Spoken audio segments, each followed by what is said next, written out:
आज महात्मा बुद्ध के बारे में बताइए। जो अलग अलग कंपटीशन में बहुत सारे प्रश्न आते हैं महात्मा बुद्ध की और बौद्ध धर्म के बारे में, तो उनके बारे में आज चर्चा करेंगे और दर्शकों के लिए बताइए कि महात्मा बुद्ध का जीवन किस प्रकार रहा है। नमस्कार मेरे प्यारे मित्रों और साथियों। आज हम भगवान बुद्ध के बारे में जानेंगे, थोड़ी आवाज तेज और उसके उनके द्वारा जो प्रवचन दिए गए, जो मार्ग अपनाए गए हैं, उनके जीवन से अपन बहुत कुछ सीख सकते हैं। अगर उनकी बातों को अपने जीवन में उतारे ना तो बहुत कुछ सीख सकते हैं। बिल्कुल बस शर्त ये है कि उनको अपने जीवन के ऊपर लागू करना चाहिए। तो अपन अगर बात करें महात्मा बुद्ध के बारे में, तो महात्मा बुद्ध का जन्म 563 ईसा पूर्व के अंदर नेपाल के अंदर एक गांव है रोमिंदी। अच्छा, रोमिंदी गांव के अंदर हुआ था। अच्छा, भारत में नहीं हुआ था क्या? भारत के नेपाल में हुआ था। नेपाल अच्छा, नेपाल में हुआ। तो रोमिंदी गांव को वर्तमान में तिलोरा कोट के नाम से जाना जाता है। यहाँ से अच्छा क्वेश्चन बनता है कि रोमिंदी गांव को वर्तमान में किस नाम से जाना जाता है? तो तिलोरा कोट के नाम से जाना जाता है। अपन बात करें महात्मा बुद्ध की पिताजी की, तो पिताजी का नाम शुद्धोधन था और माता महामाया थी और उनकी पत्नी थी यशोधरा, और उनका एक पुत्र था राहुल। राहुल का शाब्दिक अर्थ होता है बंधन मुक्त। राहुल का शाब्दिक अर्थ होता है बंधन मुक्त। और महात्मा बुद्ध के बचपन का नाम था सिद्धार्थ। महात्मा बुद्ध के बचपन का नाम सिद्धार्थ था, जबकि महावीर स्वामी के पिता का नाम क्या था? सिद्धार्थ था। ठीक है ना? उसी प्रकार महात्मा बुद्ध की पत्नी का नाम यशोधरा था। अच्छा, उसी प्रकार महावीर स्वामी की पत्नी का नाम क्या था? यशोदा था। तो आप दोनों को महावीर स्वामी और महात्मा बुद्ध को पढ़ते हो ना, तो ये आमतौर पर हो जाता है कि यशोदा की जगह यशोधरा हो जाता है, और यशोधरा की जगह यशोदा हो जाता है, और पिता में भी कहीं हो जाता है। वो जब महावीर स्वामी का पिता वो सिद्धार्थ है, तो ये महात्मा बुद्ध का बचपन का नाम उल्टा हो जाता है, उनका पिता हो जाता है महात्मा बुद्ध का। तो आपका जो एग्जाम हॉल में परीक्षा होता है, उस प्रकार कैसे क्रिएट करते हो आप? तो वो माने 2 घंटे रखते हैं। ठीक है ना? बिल्कुल सर। 1 साल की तैयारी 2 घंटे में समेटनी होती है, तो वो मान रखता है। इसलिए एग्जाम से पहले ही इन कंफ्यूजन को दूर करो हमेशा। तो उनकी पत्नी यशोधरा थी गौतम बुद्ध की। जब गौतम बुद्ध 29 वर्ष की आयु में उन्होंने गृह त्याग दिया था ना, तब वो अपनी पत्नी को बिना बताए गए थे। तब उनकी पत्नी यशोधरा ने कहा था कि सिद्धि हेतु स्वामी गए। बिल्कुल, सिद्धि हेतु स्वामी गए, ये गौरव की बात। वाह सर वाह। लेकिन सुपके गए, ये बड़ा ही व्याघात। अगर वो मेरे जो स्वामी है वो मुझे पूछ के जाते तो मुझे बहुत ही खुशी होती और मैं मुझे तिलक करके भेज दी, लेकिन वो सुपके गए, इस बात का मुझे बहुत बड़ा दुख है। तो सर महात्मा का बुद्ध मारे गृह त्याग क्यों किया था? उसको विराग उत्पन्न क्यों हुआ था? अपन वैराग्य उत्पन्न की बात करें तो महात्मा बुद्ध का जन्म हुआ था ना, उसमें महात्मा बुद्ध के जो पिताजी थे ना, शुद्धोधन जी, वो भी क्या थे? राजा थे। किस ग्राम, कहाँ के राजा थे वो? कहाँ के राजा थे वो? कहाँ के थे? वो राजा थे अपने लुम्बिनी ग्राम के राजा थे। ठीक है ना? तो जब उनका जन्म हुआ सिद्धार्थ का, तब वो ब्राह्मण के पास गए कि भाई मेरा जो पुत्र है ये क्या बनेगा? तो उस ब्राह्मण ने, देवता ने कहा कि उस ब्राह्मण का नाम भी कई जगह आता है सर, ये कहीं ज्यादा होता है। अच्छा, तो उस ब्राह्मण का नाम कौंडिन्य था। अच्छा, कौंडिन्य या कौंडिन्य था। अच्छा, कौंडिन्य था। तो उस कौंडिन्य नामक ब्राह्मण ने बताया शुद्धोधन जी को कि आपका पुत्र या तो महान सम्राट बनेगा या फिर सन्यासी बनेगा। बिल्कुल सर। तो गौतम बुद्ध की जन्म के 7 दिन पश्चात उनकी माता महामाया का देहांत हो गया था। ये बड़ी दुखद बात है। ये बहुत बड़ी दुखद बात है यहाँ पे। अब यहीं से जीवन मोड़ लेता है उनका। तो अब शुद्धोधन जी, तो उसका फिर लालन पालन कौन करता है? हाँ, लालन पालन उनकी जो मौसी थी गौतमी। अच्छा, तो उनका कई बार ये क्या होता है कि माता गौतमी बता देते हैं कि ये थी उनकी। नहीं, उनकी वो देखो कई बार बच्चे क्या करते हैं कि इनकी मुझे गौतम बुद्ध लगाते हैं ना, तो उनका लालन पालन की मौसी गौतम ने किया, इसलिए ऐसा नहीं है। गौतम बुद्ध का जो गोत्र था ना, अच्छा वो गौतम था। ये मेरे कोई टीचर ने पढ़ाया भी था कि ये मतलब गौतमी को प्रथम उपदेश दिया और गौतमी महर्षि की वजह से उसने गौतम नहीं, उनका ये मतलब ये गलत है, गलत है, ये सरासर गलत है। इनका गोत्र था। बच्चे आजकल मतलब ज्यादातर कंफ्यूज इसमें होते हैं कि मतलब गौतमी है तो हाँ गौतम इसके लिए लगाया, वो जस्ती भी बड़ी जोरदार है। तो ये ऐसा नहीं है। तो हुआ क्या कि वो वापस गए कौंडिन्य ब्राह्मण के पास में, कौन, सुद्धोधन जी। अच्छा सुद्धोधन कि भाई कोई ऐसा हमें कोई तरीका बताओ कि सम्राट सन्यासी ना बने और सम्राट बने। तो उस कौंडिन्य ने कहा कि इस बच्चे को घर से कभी बाहर ही मत निकालना, तो घर के अंदर ही रखना, बाहर जीवन मत निकालना। तो गौतम बुद्ध को वहां पे रूम के अंदर रखा गया और पहले व्हाट्सएप वगैरह इंस्टा वगैरह थी, महलों के अंदर सब कुछ व्यवस्था कर दी। तो उन वहीं पे भी व्यवस्था कर दी और नृत्यांगनाओं की व्यवस्था की। नृत्यांगनाएं आती थी तो कुछ दिन नृत्यांगनाएं ऐसे डांस करने आती थी और भगवान वो जो गौतम बुद्ध थे वो महिलाओं को कहते थे अब आप चले जाओ, मुझे नींद आ रही है। एक दिन भगवान बुद्ध ये कहना भूल गए उस महिला को, और वो महिला मेकअप करके शानदार बन के आई। तो उस दिन भगवान बुद्ध को ऐसे नींद आ गई, उनको कहा नहीं कि आप घर चले जाओ। तो वो महिलाएं मतलब थक कर ऐसे एक दूसरे को मतलब पड़ गई। मतलब उनका ये कहा कि जो राजकुमार कहेगा कि हम घर चले जाओ मुझे नींद आ रही है तभी वो जाती थी, मतलब बिना कहे उनका जाने का अधिकार नहीं था। अच्छा इसलिए वो वहीं पे मतलब थक करके सो गई थी। तब उनका जो मेकअप वगैरह था ना वो सब एकदम अलग हो गया था। अच्छा तब भगवान बुद्ध ने कहा ये क्या है, आज तक अलग थी अब ये ऐसे। तब उन्होंने कहा कि संसार जैसा दिखता है वैसा नहीं है नहीं। यहीं से भगवान बुद्ध की जीवन में एक मोड़ प्राप्त होता है। तो यहाँ से अपने को बहुत बड़ी सीख मिलती। अब होता क्या है कि उनका एक जो सारथी था, सारथी का क्या नाम था, संदक बताया संदक और कंदक में कंफ्यूज होता है। घोड़ा था या संदक था या कि वो सारथी संदक था? घोड़ा था कंथक। अच्छा तो घोड़ा कंथक था, इनमें प्रश्न भी आता है बिल्कुल, परंतु कंफ्यूज हो जाता है कंदक या संदक दोनों एक से। तो इस बात को हमेशा ध्यान रखो कि जो सारथी है ना वो सारथी सच से याद रखो संदक। अच्छा और जो घोड़ा है वो है कंथक। अच्छा अब भगवान बुद्ध 29 वर्ष की आयु में घर से निकल जाते हैं और पहली बार जब उन्होंने एक प्रश्न आता है कि जब घर से निकल जाते हैं तो वो दृश्य भी देखते हैं और कोई कहते हैं कि घटना भी होती है। तभी घर से निकलते हैं तो सबसे पहले इन्होंने सूर्य को देखा। 29 वर्ष की आयु में पहली बार इन्होंने सूर्य को देखा। तब उस जो सारथी था ना उनको बताया तो ये क्या है, तो ये सूर्य है। तब भगवान जी को पता चला कि यार सूर्य भी होता है क्या। तब वो धर्म ग्रंथ का एक ग्रंथ है मध्यम निकाय। अच्छा प्रश्न बनता है यहाँ से। मध्यम निकाय ये किस में उल्लेख मिलता है? तो मध्यम निकाय के अंदर भगवान बुद्ध ने चारदर्शी देखे थे। अच्छा। जिनका कर्म है सबसे पहले भगवान बुद्ध ने देखा था किसको, बूढ़े व्यक्ति को, वृद्ध आदमी को देखा था। और उसके बाद में भगवान बुद्ध ने देखा था अपने रुग्ण व्यक्ति यानी बीमार व्यक्ति को। अच्छा।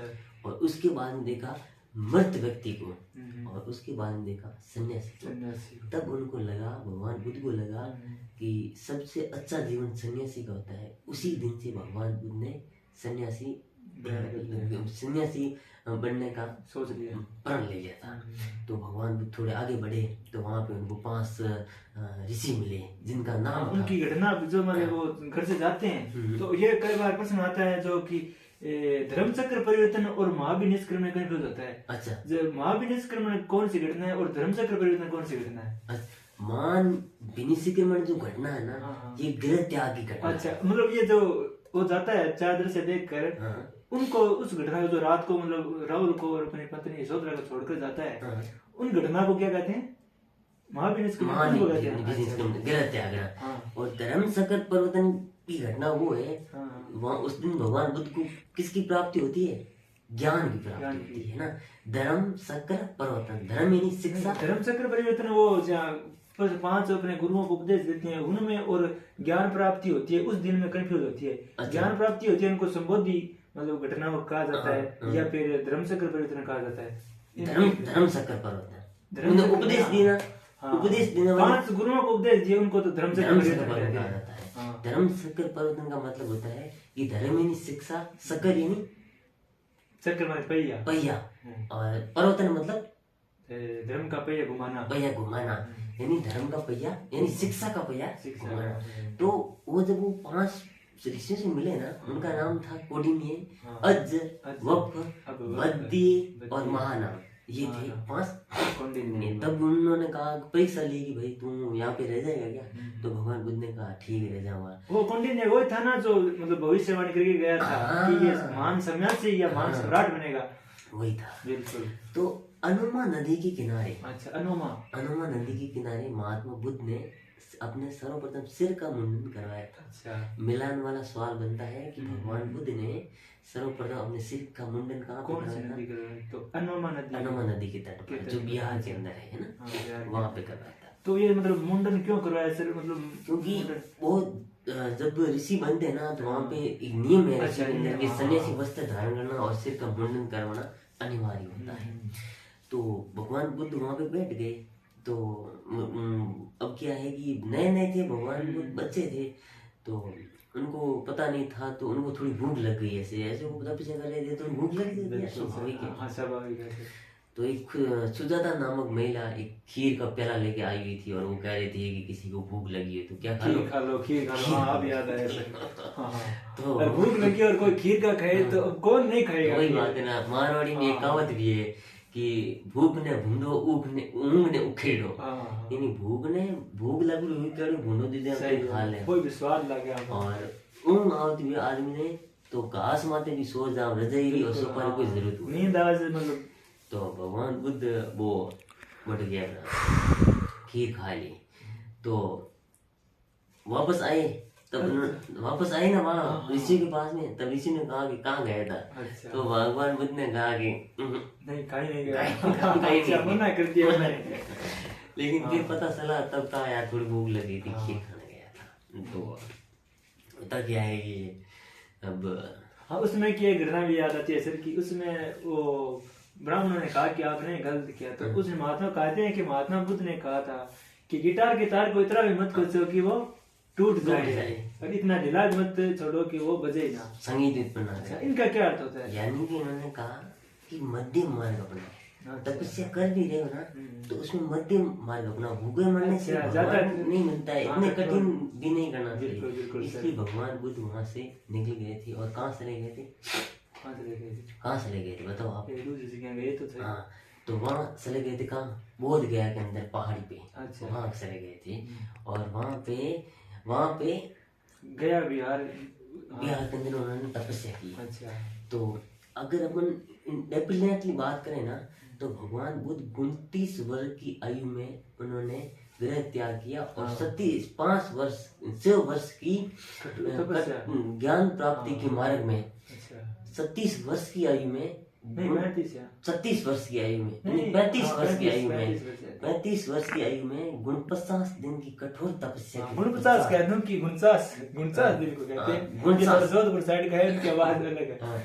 तो 49 दिन की कठोर तपस्या के पश्चात उनको वो पीपल वृक्ष के नीचे वैशाख पूर्णिमा के दिन पुनपुन नदी, पुनपुन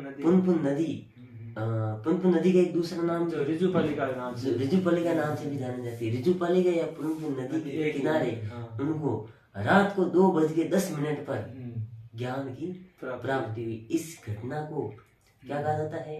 संबोधि कहा जाता है। और जो ज्ञान की प्राप्ति हुई ना पीपल के वृक्ष के नीचे, उस वृक्ष को बोधि वृक्ष कहा जाता है। और उस दिन से सिद्धार्थ का नाम गौतम बुद्ध पड़ गया, और तथागत बुद्ध भी उनको कहते हैं।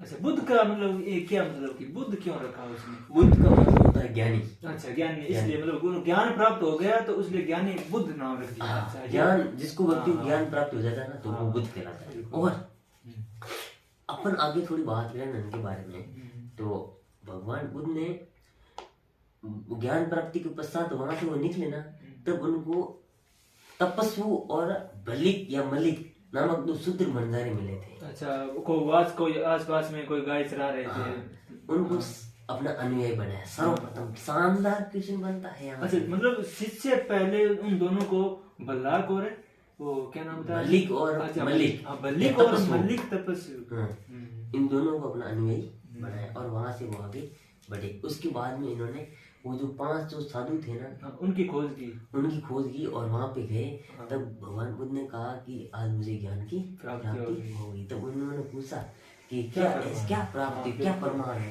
तो उन्होंने सबसे 5 प्रमाण बताए थे। उन्होंने सबसे पहला कहा था सर्वम दुखम अस्ति, अस्ति। यानी दुख। संसार दुखों से भरा पड़ा है। बिल्कुल सर। फिर दूसरा क्या बताया था, दुख का कारण है। दुख का कारण है। फिर तीसरा क्या बताया था, दुख कारण के निवारण है। निवारण है। और फिर चौथा क्या बताया था, दुख निवारण मार्ग, अष्टांगिक मार्ग बताया। अष्टांगिक मार्ग दिए उन्होंने। बिल्कुल। ठीक ना, इस प्रकार उन्होंने बताया। तब वो 5 साधु असंबित हो गए थे जैसे कि वास्तव में वास्तव में प्राप्ति हो गई। हो गए। उसके बाद में भगवान बुद्ध ने अपने जो सर्वाधिक उपदेश है वो कहाँ पे दिए थे।